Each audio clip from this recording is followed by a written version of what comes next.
Hey guys, it is your very last Oakcrest First for Friday, and I'm so kind of sad about it. But I'm excited about the book choices that we're doing this time. They're all kind of fifth grade books. So I'm going to start off with one of my favorite books that I remember from fifth grade called Tuck Everlasting.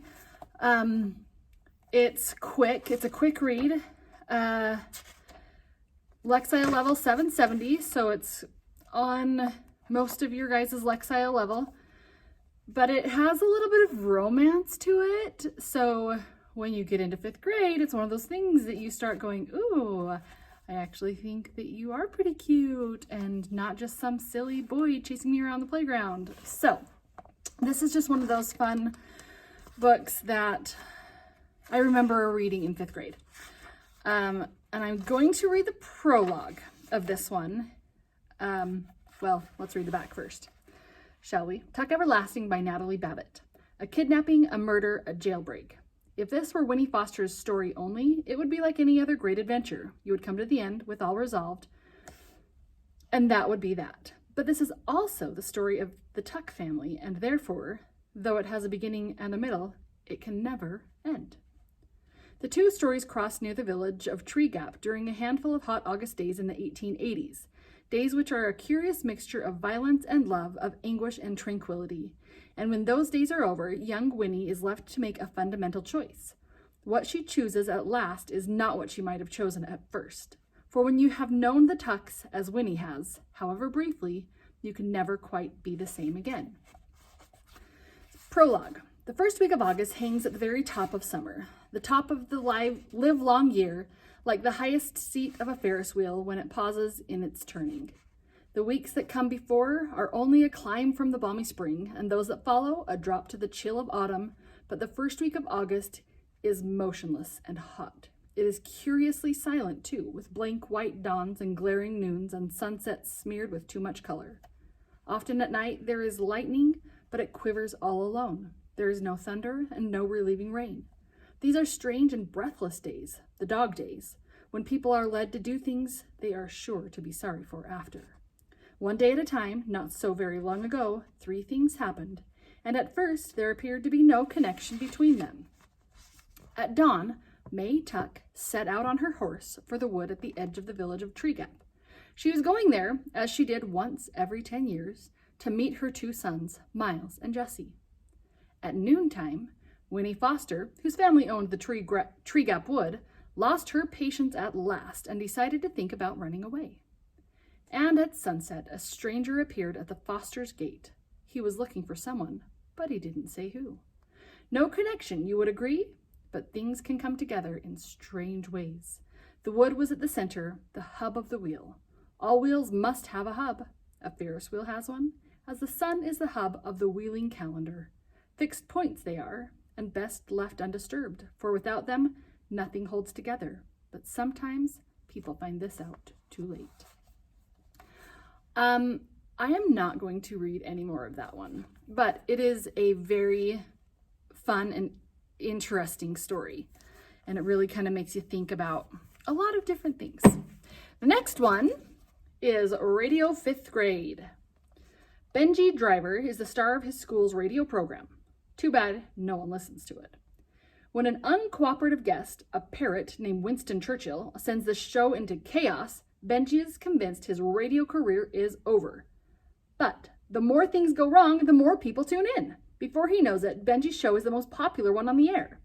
With a scheme to have listeners do his homework, a bully reading stories about homicidal kittens, and an out-of-control parrot wreaking havoc, Benji's show is the best thing on the radio. Now all he has to do is keep his teacher from tuning in and finding out how the kids are getting their homework done. Sounds mysterious. Chapter 1, The Mascot of the Week. Okay, talk. Winston Churchill sat on the perch of his cage and drew his head further into the orange and green feathers of his neck. Well, come on, coaxed Benji Driver. You're a parrot. Parrots talk. Look. He held the Tropical Bird Owner's Manual right up to the bars of the cage. It says so right here. Parrots talk. Why show him that? Asked Mark Havermeyer. If he can't talk, he probably can't read either. 4 minutes to airtime. put in Brian Murphy, the studio engineer for WGRK Venice FM 92.5. It was his job to run the radio station for Kidsview, a Saturday afternoon show put on exclusively by students of Centennial Park School. Fifth graders, Benji and Mark, were co-producers along with classmate Ellen Louise Turnbull, the station manager's daughter. Benji pointed an accusing finger directly at the parrot's beak. "Did you hear that? The show starts in 4 minutes. Say something!" The bird glared back, unblinking and silent. "Maybe he can't think of anything to say," offered Mark. Benji reached up and clutched at his dark brown curls. "This is just great! We're on in 4 minutes! And the mascot of the week is a mute talking parrot." He turned to Mr. Morens, Centennial Park's gym teacher and Kidsview staff advisor. "Mr. Morens, what should we do?" The teacher was seated with his feet up on the control panel, his chair tilted back on 2 legs, and his face buried in a thick science fiction paperback entitled Vampire Slave Monsters of the Planet Garothskra. "It's your show, Benji," he said absently, not looking away from his reading. "You kids need the experience of working out problems for yourselves." The control room door burst open and in rushed Ellen Louise, the third co-producer of Kidsview. "I got the crackers," she said breathlessly, thrusting the box into Benji's hands. Benji stared at the label. "Sour cream and jalapeno flavor? For a bird?" "Well, they didn't have birdseed flavor, you know," said Ellen Louise defensively. 3 minutes, intoned the engineer. Benji ripped open the box, took out a brown speckled cracker, held it between the bars. In his best imitation of what he thought a parrot should sound like, he squawked, "Oh, you want a cracker?" Winston Churchill fell on the offering like a starving shark. He wolfed it down in a blur of orange and green feathers and a tiny shower of crumbs. Mark ignored the feast and looked at Benji with respect. "That's a halfway decent parrot voice. If you do that on the air, we don't need the bird to talk." Benji recoiled in horror. "Wash your mouth out with soap. That's terrible journalism. What would Eldridge Kustenbaum think of someone who did that?" "Eldridge who?" put in Murph, the engineer. "Eldridge Kustenbaum, the greatest man in history of radio," Benji explained seriously. "He says it's a broadcaster's duty to give his listeners the absolute truth at all times. He'd die before using a phony parrot voice." "But he's not here right now," argued Mark. "You've never met the guy." Benji looked highly insulted. "I've recorded over 200 hours of his newscasts and specials, and I listen to them every day. I've read his autobiography 17 times, and that's after I spent a year and a half looking for a bookstore that had it. Every second I'm behind that microphone, I feel Eldridge Kustenbaum right there with me." "Okay," muttered Mark. "Whoever heard of having a radio guy here for a hero anyway? Whatever happened to movie stars, football players, astronauts?" "If you guys are finished," interrupted Ellen Louise, "look at Winston Churchill. The poor bird's just hungry. Give him some more crackers." "The point is," Benji explained, "he has to talk for it. If he doesn't talk, he doesn't get one." "But that's mean," she protested. The engineer tapped Benji on the shoulder. "Let's go, Benji. Time to get in the studio. You're on in 2 minutes. "Thanks, Murph." Benji thrust the cracker box at Mark. "Coax him, beg him, threaten him. I expect conversation out of this bird when we do the mascot of the week." Clutching his script, he pushed open the soundproof glass control room door and hurried into the studio. He seated himself at the largest of 3 broadcast desks and adjusted the hanging microphone so it was about 3 inches from his mouth. "Soundcheck, 1, 2, 3. From the control room, Murph flashed him a thumbs-up signal. The sound levels were fine. Meanwhile, Ellen Louise was pushing a cracker after cracker between the bars of Winston Churchill's cage. The bird was enjoying a frenzy of eating, putting away crackers as fast as they appeared. "But Benji said—" "Who listens to Benji?" she interrupted righteously. "He wants us to blackmail this poor hungry parrot. When Winston Churchill has a nice full stomach, he'll talk, just out of gratitude. Isn't that so, Winston?" The parrot emitted a short squawk, its first sound all day. "Maybe you're right," said Mark, encouraged. He grabbed a handful of the crackers and stuffed them between the bars. Winston Churchill went wild. He sped up his beak action, but all but disappeared inside a blizzard of flying crumbs. Finally, with half the box gone, he settled his bright feathers and looked out at Mark and Ellen Louise, who were watching intently. "This is it," she whispered. "He's going to talk." "Yep." 1 minute, announced Murphy. Winston Churchill looked around uneasily. Mark put his hand over his face. "He's got the hiccups! What do we do?" Both sets of eyes traveled to Mr. Morens, who shrugged automatically and kept on reading. Okay, so that's the first 4 of Radio 5th grade. So it's kind of funny. Next one is my life as a 5th grade comedian. So on the front, it says, "Why don't cannibals eat class clowns?" Because they taste funny. Bobby's situation is no joke. His constant clowning has the principal threatening to send him to the school for intervention, which is just one step down from reform school. It seems like Bobby's headed down the same road as his brother, who got kicked out of school and their home. Luckily, Bobby's teacher gives him one last chance to organize a school-wide laugh-off and get teachers and students to compete for laughs. It'll be every comic for himself as the jokes fly around the auditorium. Bobby knows he's got to make the contest a success, but nobody, especially his dad, thinks he'll be able to pull it off. Can he prove to everyone that he's finally got his act together? Chapter 1. Why was Christopher Columbus a crook? Because he double-crossed the Atlantic. Ha, ha, ha. Yuck, shouted Mr. Mattis. The doorknob rattled as he tried to turn it. The class cracked up. They say that laughter is the best medicine. If that's so, then call me the doctor. I was the one who had put the Vaseline on the outside doorknob. My brother Jimmy taught me that Vaseline was a practical joker's best friend. I don't even want to tell you what Jimmy taught me about Vaseline and a toilet seat. Mr. Harris, could you get me a paper towel, quickly? We could hear Mr. Mattis yelling to the other 5th grade teacher from outside the door. What'd you do? Janine asked. Janine is my best friend. She looked worried. But that wasn't unusual for her. Relax, I said. He'll never be able to prove it was me. Vaseline tells no tales. Bobby! Shouted Mr. Mattis, still on the other side of the door. Janine giggled. Can't prove it was you, huh? Who else would it be? Yesterday you put a green food dye in the science experiment.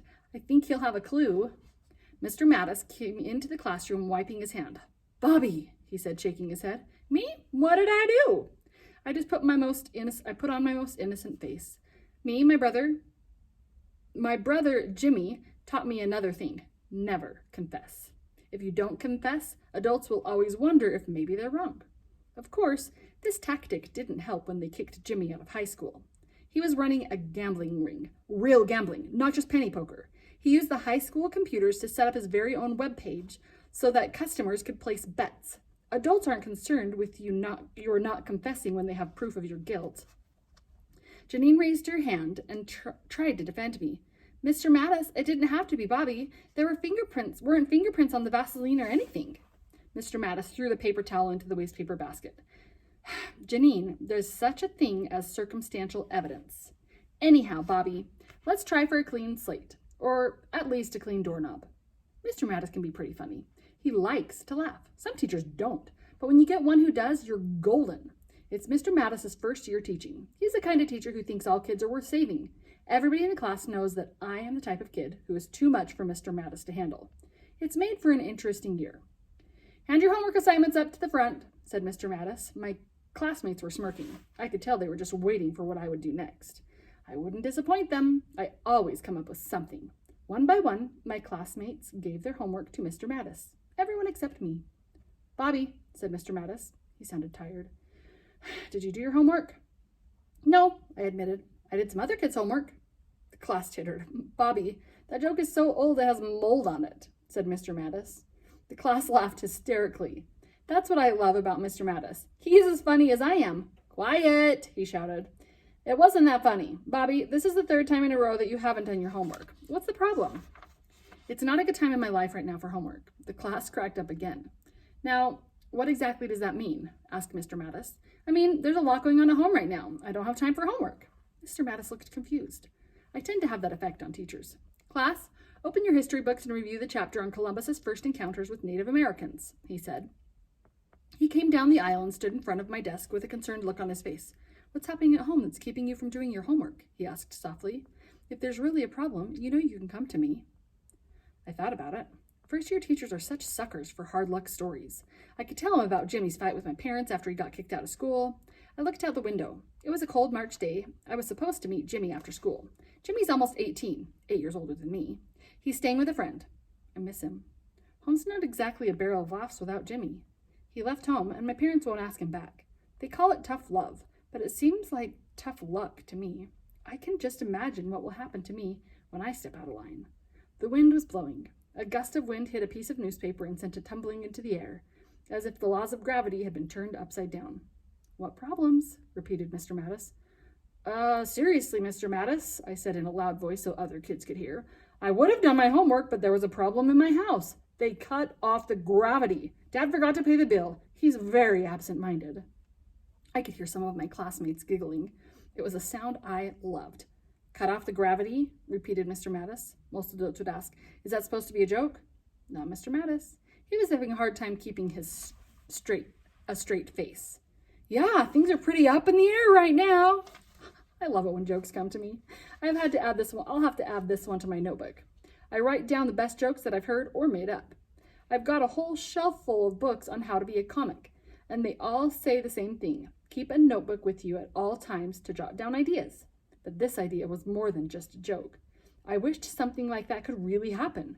Gravity cutting off. All my problems would float up, and away. Unfortunately, Mr. Mattis just about had it with my sense of humor. Bobby, said Mr. Mattis, if your homework is late one more time, your parents will come in and talk to the principal. Consider this fair warning. So that's our first 4 of my life as a 5th grade comedian. And last but not least is absolutely almost. Albie has always been an almost. He's almost as good at tetherball. He's almost as smart enough to pass his spelling test. He almost makes his parents proud. And now that Albie is starting a brand new school for 5th grade, he's never felt more certain that almost simply isn't good enough. With everyone around him expecting him to be one thing or another, how is an almost like Albie ever supposed to figure out who he really wants to be?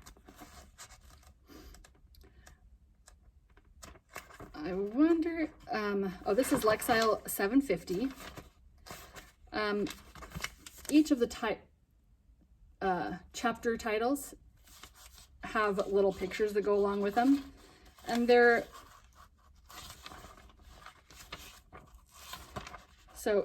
all the same picture, but I love the titles of the pictures, titles of the chapters.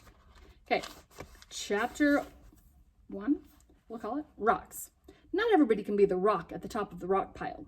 That's what Grandpa Park said to my mom once when they thought I was asleep or just not listening. I don't know, but my ears work fine. There have to be some rocks at the bottom to support those at the top. I sat in my bedroom, knocking the army men one by one off my windowsill. Dad said I was getting too old to play with them, so I didn't play, just knocked them over, plunk, plunk, plunk, onto the bedspread. But I did it quiet so no one would hear. Plunk, plunk. For some reason, I felt heavy inside, listening to them all talk out in the living room, or maybe heavy on the outside, like something was pressing down on top of me, when really it was nothing but air. Plunk, plunk. If I listened real close, I could hear Grandpa Park's ice clinking in his glass when he lifted it to drink. Plunk. It was quiet in the living room. No talking, only ice for a long time. When I got to the last army man, I didn't set them up again right away. I stared at them on my bed, knocked over sideways or on their bellies. On some, you could see the black marker where I'd marked their feet when I first learned to write my name, A for Albie. It was quiet so long that I thought my mom must have gone to bed, and it was just Grandpa Park out there with his glass, drinking down till the ice melted like he usually did when he came to visit.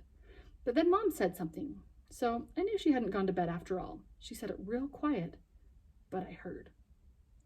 Albie's not a rock, she said. Chapter 2, Being Friendly. Tuesday evening was Chinese from the place on 61st Street, just like every Tuesday. When Bernard rang up from downstairs to let us know the delivery man was in the elevator, Mom gave me 2 20s from her purse. Wait until he rings the buzzer, Albie, Mom told me, and don't tip more than 5. Okay, I told her just as the bell rang. He was my favorite delivery man. Wait, he always smiled big when he saw me. Albie, he shouted, like he was surprised to see me there, even though I answered the door every time. He lifted one of the food bags like he was waving. Hey, Wei, I smiled. How much? $27.60. He showed me the receipt stapled to one of the bags, because sometimes with the numbers it was hard to understand what Wei was saying. I took the bags and handed them to my mom, who put them on the table. They smelled greasy and meaty and delicious, like Tuesday evening. Thanks, I told Wei, handing over the 2 20s.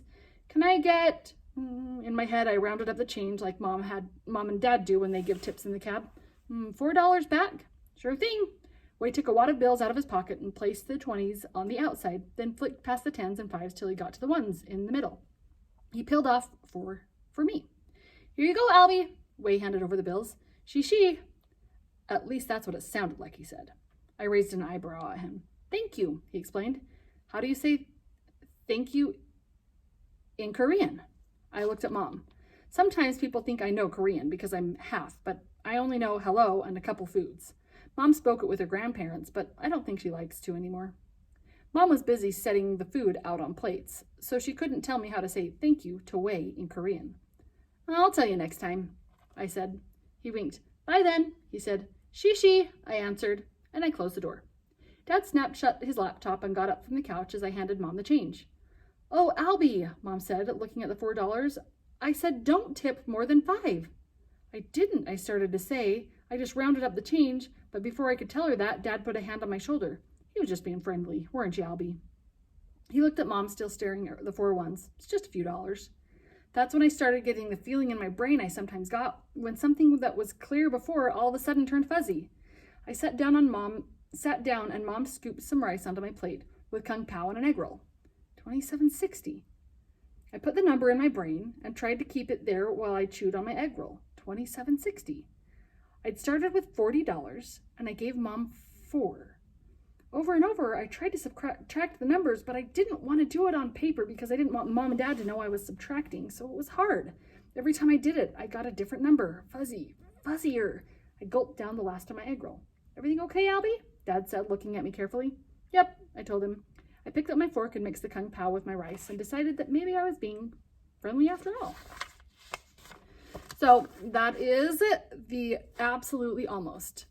I really like this story because I feel like a lot of people can relate to it.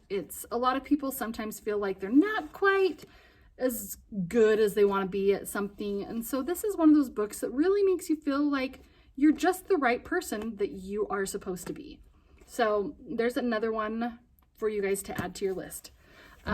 So I hope that you guys have enjoyed First for Friday. It is one of my favorite things to do with students. And hopefully you guys have got a good list of books that you can choose to read from.